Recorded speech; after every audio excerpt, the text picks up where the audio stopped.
Hello बच्चों, let's read this question and the question says that describe with the help of a ray diagram the nature, size and position of the image formed when an object is placed in front of a convex lens between focus and optical center.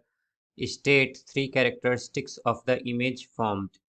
तो आइए बच्चों अब इस question को हम solve कर लेते हैं यहाँ पर। तो जैसा कि हम देख सकते हैं कि इस क्वेश्चन में हमसे कहा गया है कि हमें नेचर, साइज और पोजीशन जो है इमेज की वो एक्सप्लेन करनी है यहाँ पर।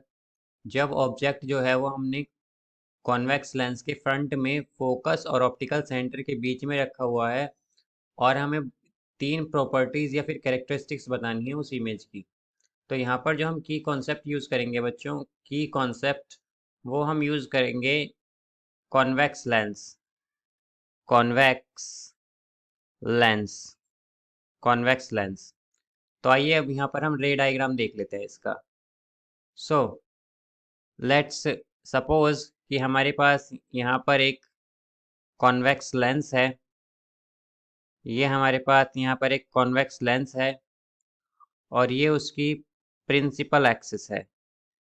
ये उसकी यहाँ पर हमारे पास प्रिंसिपल एक्सिस है और यहाँ पर हमारे पास फोकस है जिसे हम एफ से डिनोट करते हैं और ये हमारे पास रेडियस ऑफ कर्वेचर है जिसे हम 2f से डिनोट करते हैं। और यहाँ पर ये हमारे पास जो लेंस है उसकी सेंट्रल लाइन है, सेंट्रल लाइन है। और यहाँ पर ये ऑप्टिकल सेंटर है, ये हमारे पास फोकस इधर और ये फिर 2f। अब जैसा कि हमसे कहा गया है कि जो ऑब्जेक्ट है वो फोकस और ऑप्टिकल सेंटर के बीच में है, तो इसका मतलब जो ऑब्जेक्ट है वो हमारे पास यहाँ पर है। इसे हम ए मान लेते हैं इससे ऑब्जेक्ट का और ये बी हो जाएगा।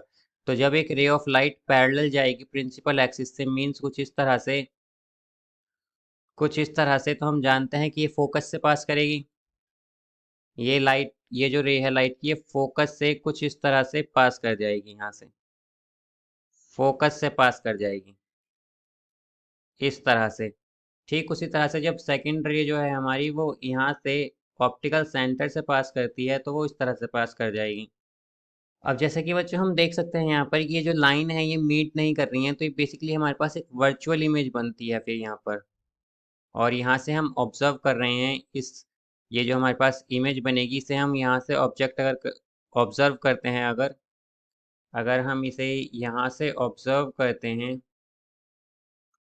तो हमारे पास ये, हम यहाँ से ऑब्जर्व कर रहे हैं, ये आई है हमारे पास, ये आई है जहाँ से कि हम ऑब्जर्व कर रहे हैं इमेज को। सो यहाँ से हम ऑब्जर्व, जब ऑब्जर्व करते हैं तो ये इमेज हमें कुछ इस तरह से एक वर्चुअल इमेज बनती हुई दिखेगी यहाँ पर, कुछ इस तरह से। यहाँ पर ये हमें इमेज जो है वो कुछ इस तरह से यहाँ पर दिखेगी। तो इमेज हमारे पास यहाँ पर बन जाती है ये, और हम कहेंगे ये जो पार्ट होगा हमारा इसे हम ए डैश कहेंगे, ये हमारा बी डैश होगा। और ये जो इमेज बनेगी बच्चों, इसके जो, अब ये हमारी बेसिकली रे डायग्राम हो गया इसका। बाई हम इसके कैरेक्टरिस्टिक्स की बात कर लेते हैं। तो इसका जो फर्स्ट कैरेक्टरिस्टिक्स है वो ये है कि ये एक वर्चुअल इमेज है, ये एक वर्चुअल इमेज है जैसा कि हम देख सकते हैं। ये एक वर्चुअल इमेज है, वर्चुअल।